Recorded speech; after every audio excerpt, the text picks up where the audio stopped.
Tonight, the mystery drones over a major U.S. military base in Louisiana. Waves of high-tech drones flying over the highly sensitive area. That base housing B-52 bombers and the Air Force's nuclear command. So who's behind the drones? Here's our chief investigative correspondent, Aaron Katursky. Tonight, law enforcement officials are warning of a significant threat to public safety and national security after swarms of high-tech drones invaded the airspace over one of the nation's most strategic military installations for nearly a week. A confidential briefing document reviewed by ABC News said earlier this month, multiple waves of 12 to 15 drones flew for hours at a time over sensitive areas of Barksdale Air Force Base near Shreveport, Louisiana, home of B-52 bombers and the Air Force's nuclear command. And the Air Force was not able to do anything to stop them. The drones operated in loose formations, then dispersed across sensitive locations on the base, and they're unlike anything available off the shelf. The document said these drones have a much longer range and are resistant to jamming. The sophistication we see in both how the drones were employed and the kinds of drones don't point to some hobbyist. They point to a state actor. Barksdale Air Force Base confirmed to ABC News it is investigating multiple unauthorized drones operating in our airspace during the week of March 9th, not long after the start of the war with Iran. The analysis we reviewed, David, said these still unexplained incursions are expected to continue, and law enforcement officials, David, have long expressed concerns about the country's ability to defend itself from drones. David? And our team will stay on this too. Aaron, thank you. You're with gubernatorial candidate Michael Crosby. I've been talking for years about this type of threat in certain theater areas. Now, I actually know a lot more about drones than some people might, and some of the people may think. Basically, what we just saw was a video of something that basically I talked about, and there's some other circles of people who talked about these types of devices. Now we are seeing something that the public needs to understand right now, immediately, because this is the indication of us coming in jeopardy, because we're looking at more than 5 million drones that effectively have been utilized in Ukraine and in wars around the world thus far, 5 million. Now, the rate of drone use turns out, when you go to graph it and look at it, we're talking about an exponential escalation. This is not a joke. When I laid out stuff that we could be looking at having 200 million drones potentially available coming just from China that could literally have nuclear batteries in them, that could fly from mainland China all the way across the Pacific Ocean and hit us, people laughed at me. I was laying out the timeline of when I felt this could happen, when the manufacturing basically could in fact be at that capability point. And that's basically here and now. Right now, theoretically, we're right in that zone. So this is not a game, people. This is very important to understand where we're at right now. Now, I've been promising people I was going to get around to showing some of the other drone stuff that I have, the different type of manufacturing equipment that I have to basically, or did have, to basically deal with making drones. My dad was into Reno air race planes, Formula One. He had a plane called Pussycat, renamed to Lady Lightning. And there's a situation over that aircraft at this moment still ongoing. The state of California, again, has been connected to various types of attacks against my campaign, and these parties are in denial. They do not want to investigate. They are completely biased. The actions of Julie Su, SU, basically she blacklisted people as Governor Newsom did the order to shut down, stay at home, and I had a whole fleet stranded and all the activities that I would do with the nonprofit archive.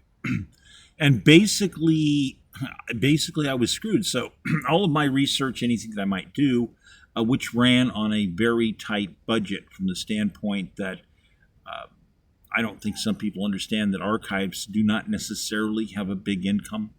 It doesn't necessarily happen. There's different people have different types of ideas of what an archive is. When you have serious archives, these are not like your little local library where your kids are going to go in and read Dr. Seuss.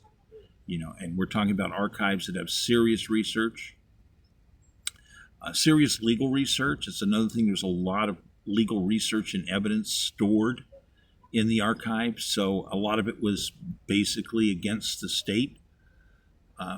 It's really, really bad, so to speak. There's a lot of Second Amendment research there.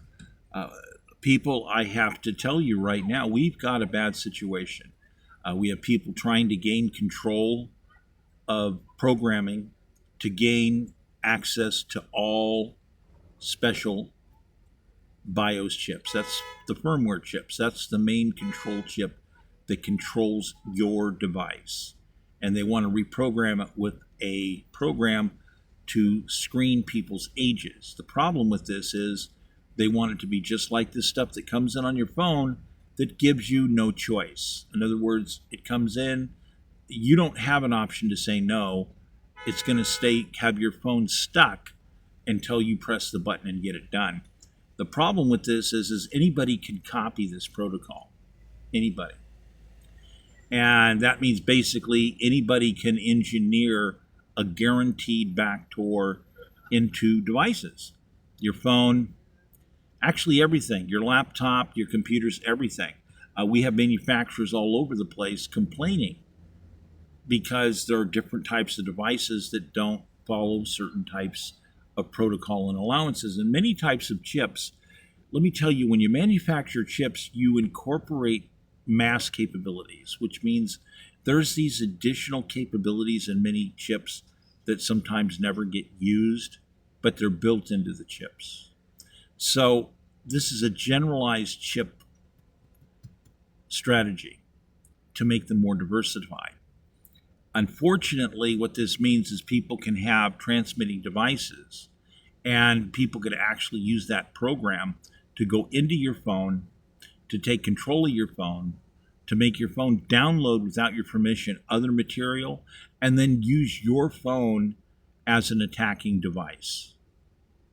And the state wants to have access to every chip basically ever made. They'll say it's from a certain year, but I'm going to tell you it works differently. And also they want to be able to stroke a pen and continuously update these rights and be able to go into any company at any time and take control of these chips, all the software, all the codes, everything. And they want to have copies of oversighting under one roof, which means that one person can literally have the power in California to walk a spy right in the door and take control of the tech department, send everybody home, plug one little jump drive into it, and create the world's biggest weapon. A weapon so dangerous that it would be able to freeze everybody's devices, overthrow everybody's devices, put secret stuff in your devices. We're not just talking about them spying on you. We're talking about them having the capability to interfere with chip systems that are utilized in missile sciences. You have IBM and an array of other companies that have complained about this, because literally you have people setting up to have one person or the governor have the power to negotiate separately with the foreign nation, such as China, and have the ability to basically do things that are very bad. Front off the position. They'll say, oh, it doesn't front off the phone position. Yes, it does, because it sends a back verification code. And all you have to do is use a different program at the same time that sees exactly what tower the signal's coming from and the exact direction and the echo time, which gives your exact position. Now, what this means is you can have somebody literally in Sacramento attack every member of the armed forces telephones simultaneously statewide. This means one person can have the ability to negotiate separately with a foreign state in the event that there is some kind of problem, attack, or war. This is a very serious problem. They can also overthrow other devices, which means that American personnel could end up having their devices basically have hidden Manchurianized devices in them, where they would walk into a facility and the telephone would start transmitting. And these chips that I talk about that have other areas in the chips that are on board, some of them actually have receivers and transceivers in them. So codes can literally be transmitted into chips that are installed in boards such as missile systems, aircraft, etc., which means they can use other people's cell phones to disable military hardware. This is one of the reasons that IBM is complaining, trying to stop the state of California from doing this, saying that this is completely unreasonable and that these people don't have security clearances and that they don't have a history of trustability. People, this is crucial to understand. These people keep conspiring against your Second Amendment rights as we are facing mega drone problems, serious drone threats. We have these drones coming in that I believe probably had nuclear batteries in them, and they did a very big assessment of the B52 base. And this has been happening in areas all over the country. We're basically being scanned and locked in, which means these drones that are now resistant from being jammed, have to be hit physically. You physically would have to knock these drones down. So these smaller drones, you could knock them down with a shotgun if you had custom rounds. And that's only if it got close enough to you. There's a lot of research of what's going on because of Ukraine, etc. But we need better drone ammo. We need new types of drone guns. And because of the enormity of the numbers, the concept, once again, of the average citizen becoming a Minuteman is crucial. It is crucial. Right now, my opinion for California is we immediately need to consider emergency training for free of people that are citizens that are willing to basically have a drone gun.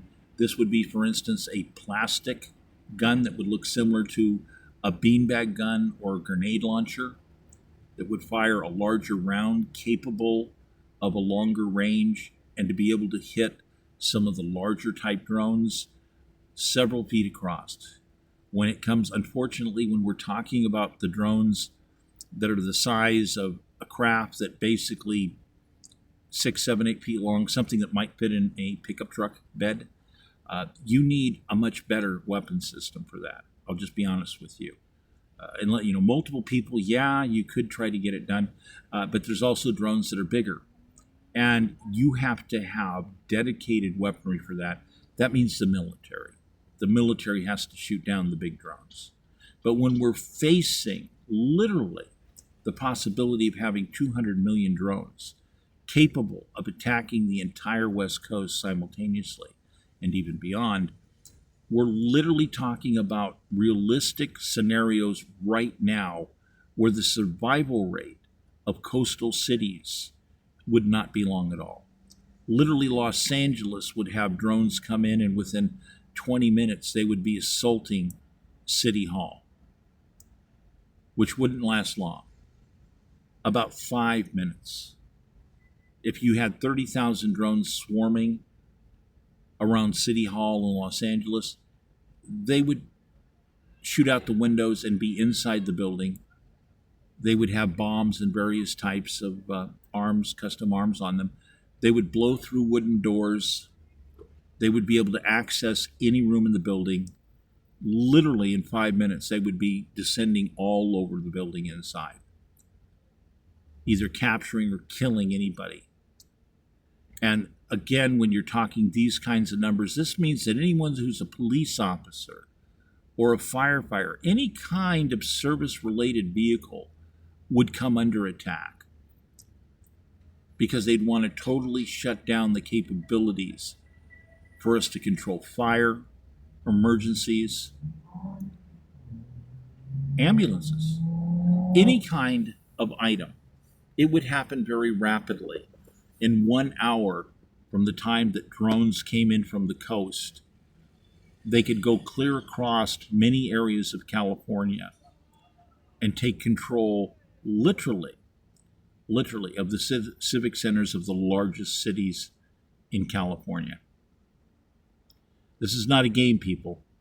This is real life right now, and we can no longer have these people conducting this insanely negative triage priority thinking as they have been doing in the past. The United States Supreme Court has ruled against California repeatedly, literally finding their research stating that California has not adhered to full scope arguments. They've not adhered to the Constitution of the United States, and they have not adhered to federal law. This means they were ordering courts to make it mandatory for them to adhere to these types of mandates. Constitution. This is not a game. This basically means that I was trying to add it up the other day. Immediately, the last 10 million litigations in California are now in serious territory of being considered invalid. This is a very serious situation as to what these people are doing. The tactical table situation is something that's very, very clear. Our forefathers did a whole lot of understanding of tactical tables, a lot of maps. They had a lot of meetings.